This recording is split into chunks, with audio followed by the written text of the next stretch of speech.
What is going on, everybody? Welcome back to the channel. My name is Nathan, and today we're going to talk about a vehicle that's from the Russian truck line, and it also has been pretty much forgotten about. It kind of reminds me of an American truck, and you'll see why in the video as well. So, without further ado, here is the Step 310 Echo. Hope you guys really enjoy this. Please help support the channel by liking, subscribing, commenting, and please share the video as well. So, let's get into this.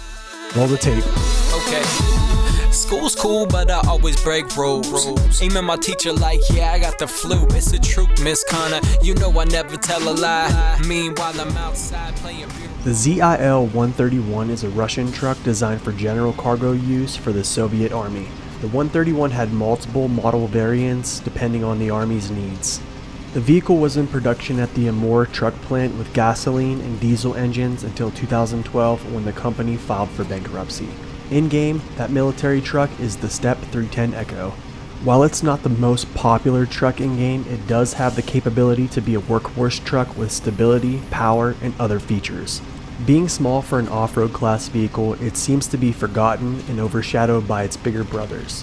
Due to the 310 Echo feeling like an American truck, I'm going to run it through the similar test as I did with both GMC vehicles. So, before I give too much away, let's take a look at the base stats. The Step 310 Echo is classified as an off-road truck. It weighs 7.2 tons. In its stock configuration, it boasts a power to weight of S, a durability of B+, fuel consumption A-, fuel capacity is 220 liters or 59 gallons. It comes with a stock suspension. Its tires also come stock with a 39-inch highway tire. Its all-wheel drive is switchable, and its diff lock is switchable as well. Alright, let's dive into the pros and cons of the Step 310 Echo. Per usual, bad news first, so coming in at the number one downside, durability. As of late, vehicles in the game have been taking more damage in recent phases. For that reason, I feel this is an important asset for off-roading. The Step isn't on par with the durable Russian trucks like the Vorons, the Tayga, and the Azovs. Its durability is actually comparable to an off-road truck, the Freightliner 114SD. Having a lower damage tolerance might not seem like a big deal, but losing an engine or puncturing a fuel tank while braving the wilds will slow down progress. Downside number 2, ground clearance. Upon comparing other Russian trucks to the Step 310 Echo, it's easy to see that it sits somewhat lower to the ground, even with the race suspension. We all know what this means: more ground resistance and hang-ups which decrease deep mud performance. Despite having this downside, the Step still fights with what it's given, but to mitigate this, just stick close to winch points in deeper areas. Downside number 3, tires. So to continue our list with our downside number 3, it's turning out to be a downside snowball with the addition of our current downsides and all the ones after. The Step begins the game with a very small 39-inch tire, which is the same size tire the Kodiaq starts with, as well as the upgraded tire, which is 43 inches. The issue is small tire size coupled with a lack of ground clearance. While the Kodiaq has small tires, its ground clearance counters those downsides, while the 310 Echo is still one of the lower sitting off-road trucks in the game. The icing on the cake is the lack of mud tire option, which is very strange for a Russian truck. I think if it did have the mud tire option, the Step would see better performance values. Downside number 4, weight, grip, and wheel spin. Being that the Step is one of the smaller off-road trucks in the game, it's also one of the lighter trucks in the off-road class as well.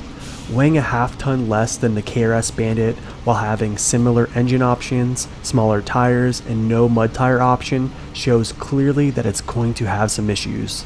However, I have to add that it does weigh more than some highway trucks and heavy-duty trucks as well. I believe the best way to counter this is with the off-road gearbox to slow wheel spin, and use potentially less powerful engine variants to slow down the wheel spin as well. Cargo will also help add weight, which we know equals grip. Downside number 5, fuel capacity. Personally, I feel that none of the previous downsides seem hard to manage, but our number 5 downside is one that's concerning. The 310 Echo has a very small 220 liter 59 gallon fuel tank, which is one of the smallest in the game. There are a lot of things a player can do to mitigate this, but knowing it struggles with performance means the vehicle will burn more fuel trying to get unstuck opposed to moving great distances like the Azov 5319. So to mitigate this, using more efficient engines and finding easier routes are ways to increase the vehicle's range. Downside number 6, waiting to unlock the truck. If you play the game in map order, by the time you unlock the step, you've completed Michigan, Alaska, and most of Tamir. Waiting that long to unlock a vehicle that has all those hurdles we've just covered is the reason I think the vehicle is forgotten about. I would have liked to see this vehicle be unlocked for purchase, kind of like the Paystar was. Players could experience the vehicle earlier and it wouldn't be forgotten about like it is in its present state. And finally, coming in at downside number 7, better options. In addition to waiting until the end of the original vanilla game with no phase releases, drivers already have a solid fleet of trucks. Upon getting to Zimnegorsk and doing the truck recovery task, players are finding final upgrades to elite trucks like the Tayga's race suspension and engine upgrade, as well as the largest engine in the game powering trucks like the Zix 605R.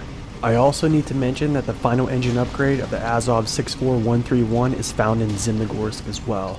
So, without ranting too much, objectively, the game just has better options by the end of the vanilla parts of the game. Wow, those were pretty harsh downsides, but the 310 Echo does have some really good traits as well. Here are the pros for the Step 310 Echo. Coming in at the usual upside number 1, power. The Step has powerful options when it comes to motors. It can equip the same large engine as the KRS Bandit, but for my test, I used the Voin engine. I noticed that the 310 Echo can maintain high gear very well. In the video, you'll see that the vehicle is basically underwater and still maintaining high gear progress. The vehicle comes stock with an S power to weight, so it's going to have enough juice for those heavier loads. Upside number 2, engine options. The best thing for drivers in this game is options. In the engine category, the Step gives drivers the choice of craze power or more fuel efficiency. With the new developer hardcore mode, these engines can be utilized for shorter, heavier hauls or flat out good fuel economy. Being that it is hardcore mode, the fuel economy option will suit you well for range. Upside number 3, switchable all-wheel drive and diff lock. Having the all-wheel drive and diff lock upgrades as a stock feature feels quite nice. Usually, we're talking about waiting and searching for upgrades, which isn't a bad thing, but the Step needs these two to be effective. The cerebral, switchable style gameplay is nice for fuel savings and calling your own shots on when to use those features. Once again, just like I said before, driver options. However, due to the vehicle being a smaller off-road truck, I do wish its diff lock was always on, which I think would give it a noticeable performance bump. Upside number 4, fuel economy. I previously mentioned the multiple engines and some have good fuel options, and this is needed for the 310 Echo's small fuel tank. The fuel economy depending on driver preference can range from A to B ranges. The Voin engine to me seems to be a happy medium with power and A- fuel consumption. It's nice to see that a powerful engine still counters its lack of fuel tank capacity with good fuel economy. The Step really doesn't burn too much fuel even under heavy loads. It might just get over the 4.0 gallon per minute or 15 liters per minute range, but normally it stays below that. For a stickler like me in this category, I'm very pleased with this. Upside number 5, it's free. The vehicle is free, but you do have to complete the truck recovery task on Zimnegorsk map. I felt this was an upside because it saves us $89,100 for other trucks or upgrades that we wish to buy. To wrap this up, saving money and getting a capable vehicle for just a 20-minute task I think is a good deal. And finally, coming in at upside number 6, stability. If you compare the Vorons and the Tayga, which are the standard, against the Step 310 Echo, the 310 Echo showed comparable or even better stability against these elite off-roaders. A friend and fellow YouTuber Max Power created his own courses, test, and data analysis, which we both reviewed and confirmed. With trailers it can be iffy, but I found it more stable than both the GMCs with a semi-trailer. I believe its balance is attributed to its small silhouette, low sitting frame, and wide rear axles. In the video you can clearly see the vehicle resist overturning quite well, even with the high range gearbox. Alright, so moving on to my personal ratings for this truck. For power, I gave it a 4 due to shared powerful engines with trucks like the KRS Bandit.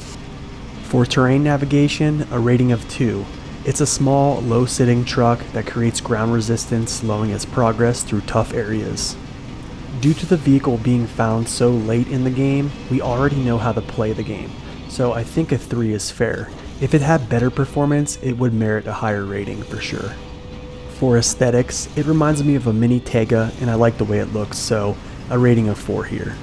Stability is above average and rivaling the elite off-road trucks, so a rating of 4 is earned here.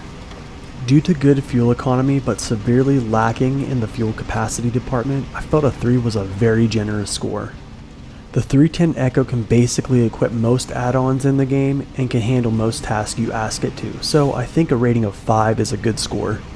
Due to being super light, which causes a lack of grip, no mud tires, and a low sitting frame, the vehicle struggles with traction.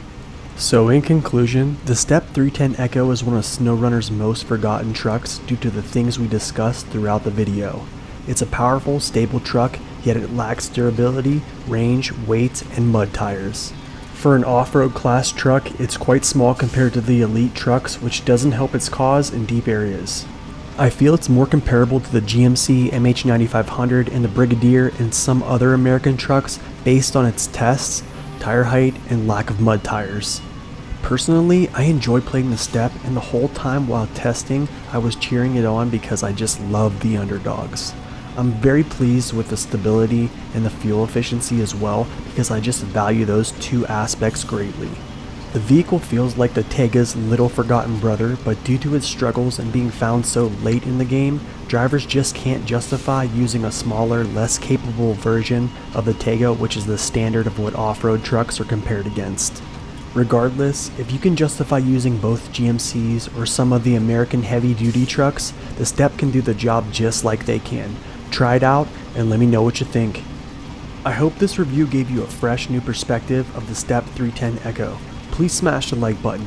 Definitely share this video with someone who is struggling with the game, and subscribe to the channel and hit the bell so you don't miss any future content. Hope y'all have a wonderful day, God bless, and stay upright.